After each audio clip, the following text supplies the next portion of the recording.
Revenge films. My name is Trevor, and I'm a home dad. I live with my wife, Selene, who works at a large corporation, and our daughter. I used to have a full-time job too, but I got sick from overwork and fainted at work. So I decided to quit my job. I do the housework and look after our daughter, but I'm living a relaxed life. We were able to make a living with just my wife's salary, but considering about our future, I wanted to save up as much as we can. Recently, it's been popular among housewives to sell bags and accessories online. I thought I could sell something online too, within reasonable bounds.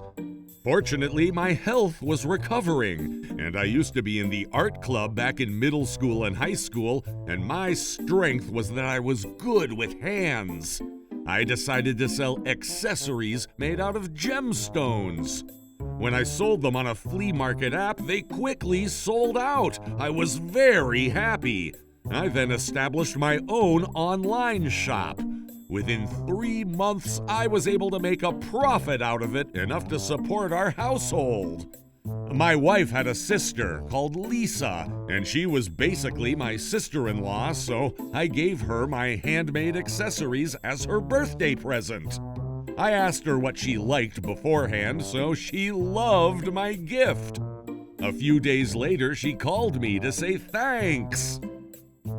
Thank you for a very fashionable present. It was so gorgeous. I would rarely see something so nice at my shop as well. I was surprised when I heard that you made it on your own. I'm happy to hear that. I wore it when I went to hang out with my friend yesterday, and she praised it too. She asked me where I bought it. I see. That's good to hear. It usually sells out fast even when I upload it to my online shop, so it might be difficult to buy them now. Oh, I didn't know it sold out so fast. Does that mean you're making a decent amount of money? Yeah, thanks to all the customers, I'm making a good amount of profit. I've been able to support the household for a while now. I delicately handle them so they sell out even if I put a high price on them. Wow! Hey, actually, my friends all told me that they wanted your accessories. Can you please make it for them? Accessories for your friend? Okay, if that's the case, I'll try my best and make it for them. Can I ask you to make 20 of them? You know, people wear several accessories at once, and my friends all wanted them, so I need at least 20. 20? Oh, that's a pretty large amount, so it's gonna take me a while. I don't mind. I'll be waiting. I didn't want to make her wait, so I made these accessories, even if that meant I had to sleep less. It was a one-time thing, and it's a request from my sister-in-law and her friends. I worked hard as I did the housework and took care of my child. It was hard because I had to make accessories to sell on my online shop as well, but I managed to make 20 within 3 weeks. I called my sister-in-law to tell her that I was done. Thank you. I was waiting so eagerly. I'm too busy with my work and can't go visit, so can you send them to my house? Oh, yes, and I'm giving it to my friends as a present. And make sure to wrap it well so that it won't get scarred in the way. I wrapped them carefully and sent them to my parents-in-law's house where she lived. Woo! Now I can finally focus on making accessories I'll sell on my online shop. I had many repeating customers, so I wanted to come up with new designs, and some of my products were out of stock. I was finally able to focus on my products I'd sell, and I was relieved. A few days later, my sister-in-law gave me a call. I showed the accessories you sent me to the manager of my boutique, and she told me that she'd love to sell them at our store too. Huh? Really? Yep. What do you think about displaying 10 products to start? Thank you! I never expected my accessories would be displayed at an actual shop. I'll try my best to make 10. Okay, then I'll tell my manager about it. I'll be in charge of communicating with you, so make sure you sent them to me, not the shop. And my boutique has a system of paying the profit every half a year. Okay. It was my first time having my accessories displayed at an actual shop, so I was really happy. That night, when I told that to my wife, she looked really happy too, as if it happened to her. Since then, I started to make accessories full-time as I did the housework and looked after my child. It was pretty hard for me every day. Fortunately, I was getting more orders online and at the store. But things were going too well, so it was clear that I was overworking. I knew I might faint again from overwork, so I talked to my sister-in-law about my worries. I'm sorry, can we adjust the deadline a bit? I might faint again from overwork at this pace. Oh, why are you so weak? It's a great opportunity for a newbie like you to get your products displayed at my shop. Make sure you send us the products by the deadline. She said, and wouldn't accept my request. I couldn't just ignore the deadline, and as a result of working too hard, I fainted again.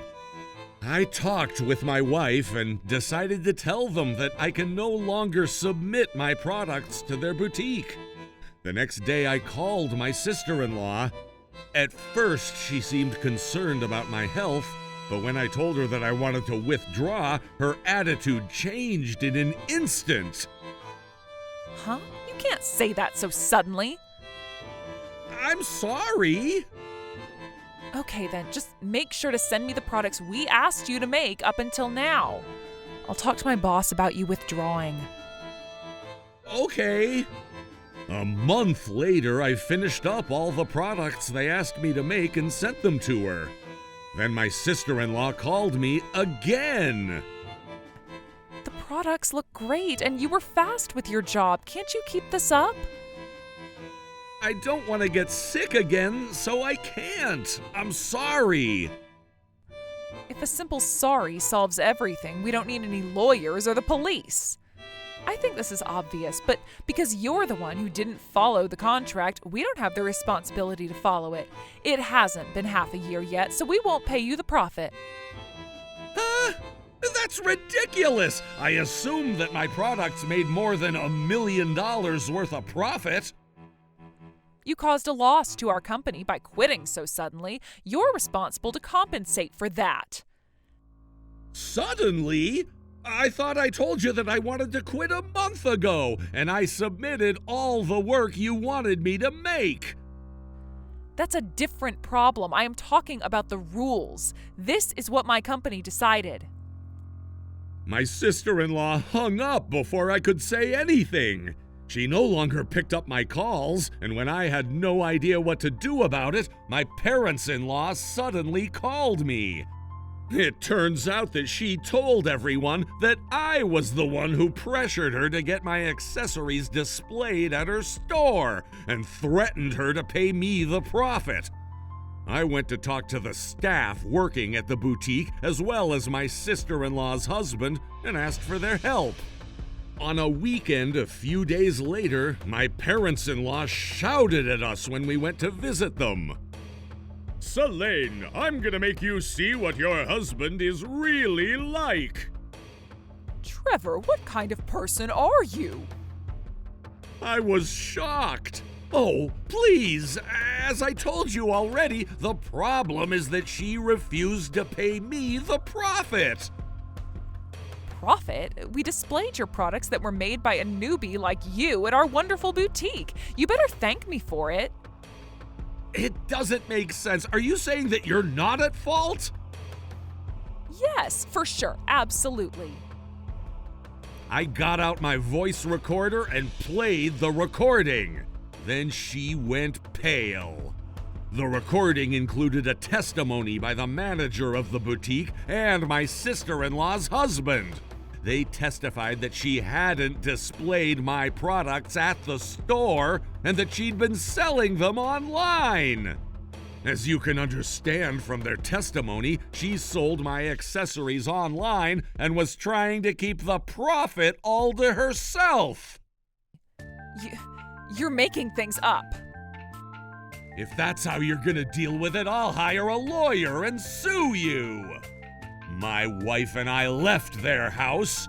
It turns out that she was making a profit out of not only my products, but also products from the boutique. As a result, it became a huge deal, and it was handled by the police as a criminal case. Her parents obviously broke off relations with my sister-in-law, and she had no ways to pay for the settlement money or bail money. I bet she'll have to stay behind bars for a while. My parents-in-law are living a hard life now, being labeled as parents of a criminal. I started making accessories again at my own pace and selling them online. Fortunately, my business is doing very well. How was today's video? If you enjoyed it, please subscribe, like, and leave a comment. Stay tuned for more.